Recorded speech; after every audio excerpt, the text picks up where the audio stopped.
Hi, everyone, and welcome back to another fantastic episode of Profiles in Canada, the Scouts Canada web series where we connect with Canadians from coast to coast to coast who use their talents for the common good.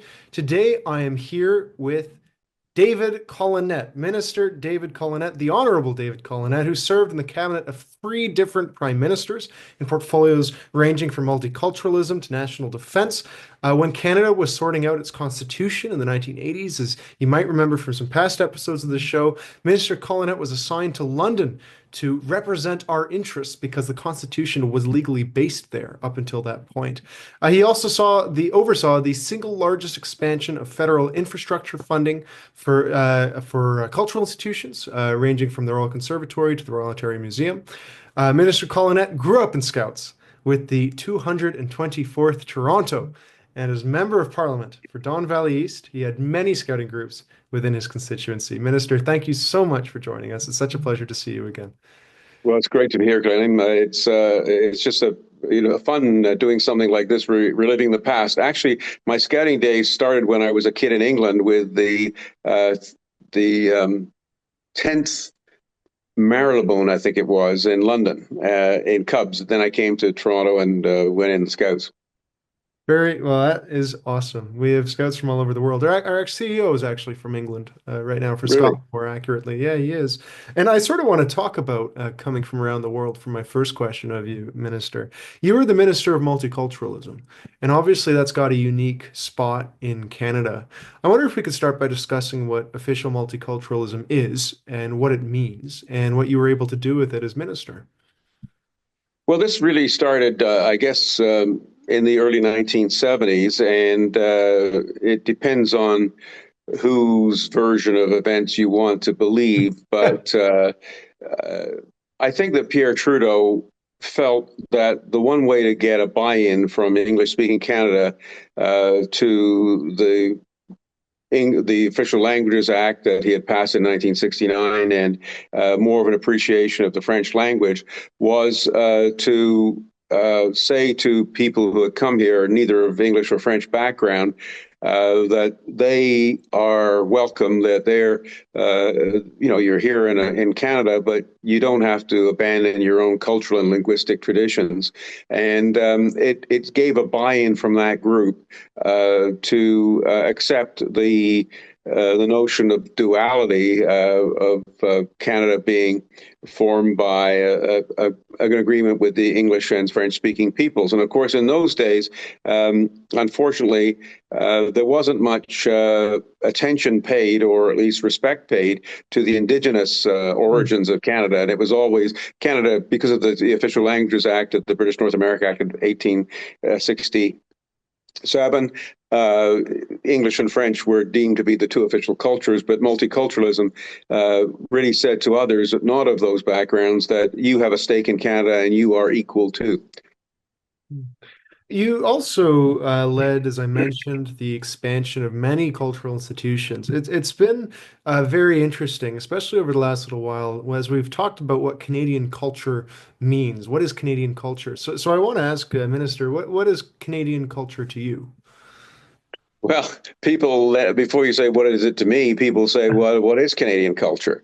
Hmm. And that is really, I think, a terrific question because, we have developed a distinct culture as a society with a number of variants. The French and English speaking origins of under the British North America Act, as I mentioned before, but also our indigenous peoples and people who have come here from other countries, the so-called multicultural group of people who have come.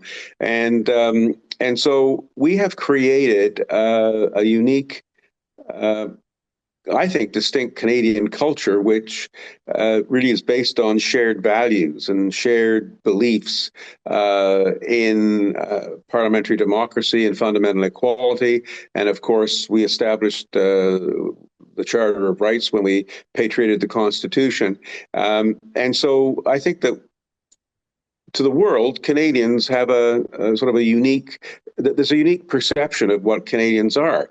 Unfortunately, our former Prime Minister, Mr. Trudeau, Justin Trudeau, Trudeau II, when he was first prime minister, talked about Canada not really having a distinctive culture, but being sort of an assemblage of everything. But I do think we have a distinct culture, and I think that that is what you're seeing manifested right now as we're taping this during the federal election campaign, when Canadians have come together by and large to confront the policies of the United States, which are not very friendly to the traditional friendships that we've had, and the not very friendly to our ambitions and our goals and our territorial integrity. And so, yes, there is a Canadian culture, and I think that people around the world, when you travel, sort of respect us for our value system. Minister, I want to talk about your career, and I wonder, way back when you were a Cub Scout wearing your tartan necker, did you ever imagine that you'd be the Minister of National Defense at some point? And I wonder how you found your passion for governance. Well, actually, the tartan necker was actually for Scouts, but for Cubs, I can't remember what it was in those days. I think it was a gray shirt, but that was in England. But the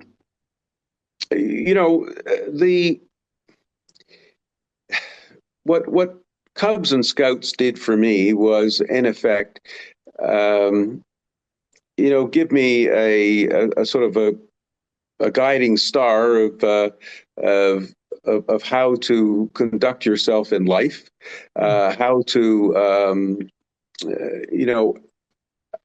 how do you identify with a certain tradition? And as we know, Scouts was formed by Sir Baden-Powell, and he drew a lot upon his experiences in the Boer War in South Africa, and a lot of the terminology comes from there.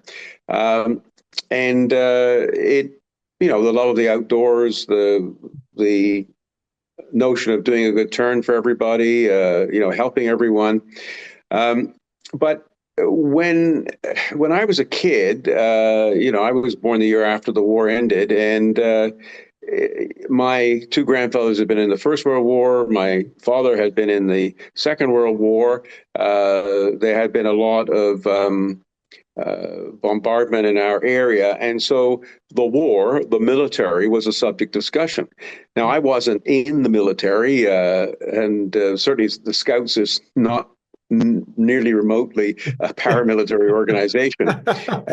But I did think when I became minister, I reflected back on my origins and how,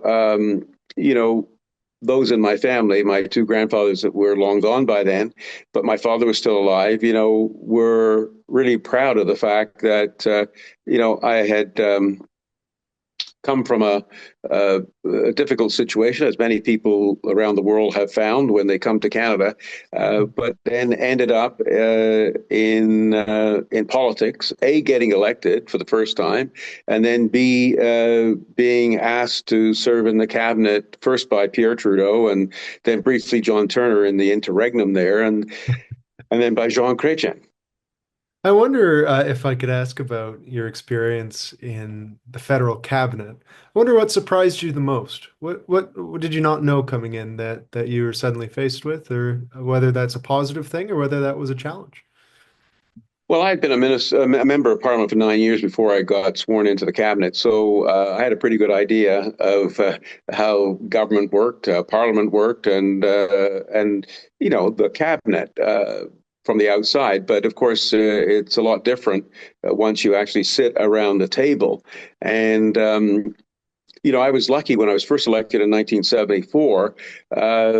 There were a great many luminaries of Canadian politics still in the House of Commons. Obviously, Pierre Trudeau was Prime Minister. Bob Stanfield was the leader of the opposition.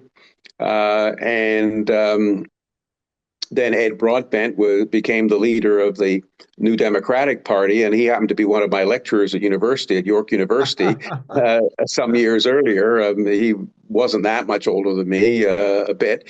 And then we had a lot of other ministers. But of course, John Turner was there, Joe Clark was there, Jean Chrétien was there, and the three of them all ended up to be prime minister.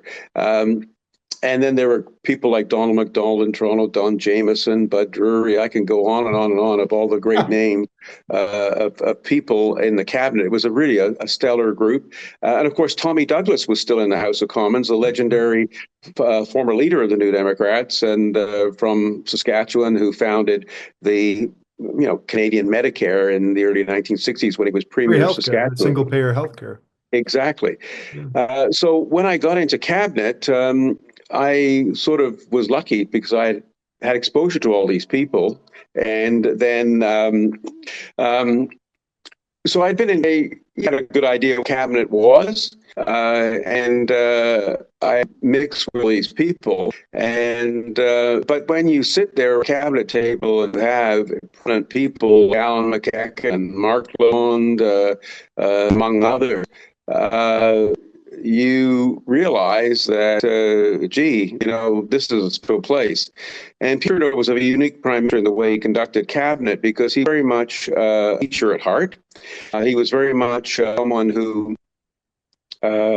believed in hearing all points of view. And it's not unlike someone leading a graduate seminar, where everybody had to speak. And he loved people with conflicting ideas. And the Liberal caucus itself, where everybody used to come together every week, was all like a great seminar, philosophy and logic under him. So I was very lucky to be in caucus with him and in the cabinet with him because he very much was a teacher and loved. That was, if you asked him what he really did in life, and he would say, "I was a teacher." That and he held at that. It's something that we have really emphasized, of course, with this series, and of course with our organization at Scouts Canada, as you probably remember, obviously from your time growing up with us, is the fact that we always encourage young people across this country to make a positive difference in their community. And many young people do. They see the state of the world right now and they want to make a positive change, or they see the state of their communities and see challenges that it's facing, and they want to know what they could do to make a difference. And so, Minister, as a final word, thank you so much for coming on this program. I wonder what advice you have for young people today who are looking to make a positive difference in the world around them. Well, everybody is unique, and everybody in our society, in a free society, Canada, has the ability to attain their dream. If you want to work hard, if you want to try to make a difference in society, you have that ability. I had a lot of luck in which allowed me to become a part at a young age. And I had a long career, 21 years, over 30 years, and nearly 11 years as a minister. Not everybody can get that kind of experience, but people go into business, they go into social services, they go medicine, research, you name it. And one thing that always guided me, because I like to think of myself as an egalitarian, is everyone is equal. And every job in society has its benefits to society. And just because you're doing a manual job, or you're driving a truck, or you're processing the sewage, the municipality, or you're a nurse, you're a doctor, or a businessman, businesswoman, an advocate, whatever, or someone in politics, the municipal, provincial, federal level. Every job in society has value, because we are all connected. We all dependent on each other. And, for example, and I mentioned garbage, we out the garbage, and we take that for granted. And there are people come around every week that take away garbage. You turn the tap on and you have clean drinking water. And our people make sure that we have that. You accident, as I did a little while ago, and require hospitalization and surgery. And You have nurses and doctors that look after, so are all dependent on each other. And I would say everyone should try to attain their dreams and realize that whatever path they choose is all for the good in society. Well, Minister Collenette, what a great message to leave on. And thank you so very much for sharing your time with us. And of course, straight from Cub Scouts to the Cabinet Office. What a great story. To everyone at home, thank you so very much for joining us for another great episode of Profiles in Canada. We're going to be back in 2 weeks' time, so you won't want to miss it. Or actually, I think we're going to be back in a week's time, so it's even better. And it's going to be with another great Canadian who uses their talents to the fullest in the interest of course, our country and, of course, the common good. So thank you very much. I'll see you then. And thank you, Minister Collenette. Such a pleasure to speak with you. Thanks, Guy. That's very nice of you.